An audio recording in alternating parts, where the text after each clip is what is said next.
സിറിയക്കെതിരായ ഉപരോധങ്ങൾ America പിൻവലിച്ചു. ഉപരോധം പിൻവലിക്കുന്നത് സംബന്ധിച്ച് എക്സിക്യൂട്ടീവ് ഓർഡർ ട്രംപ് ഒപ്പുവച്ചു. 2011 മുതൽ നിലനിൽക്കുന്ന ഉപരോധമാണ് അമേരിക്ക അവസാനിപ്പിച്ചത്.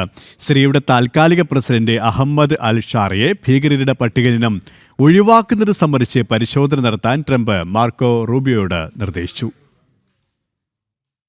സിറിയയുടെ താൽക്കാലിക പ്രസിഡന്റ് അഹമ്മദ് അൽ ഷാറയുമായി മെയ് മാസത്തിൽ ട്രംപ് ചർച്ചകൾ നടത്തിയിരുന്നു.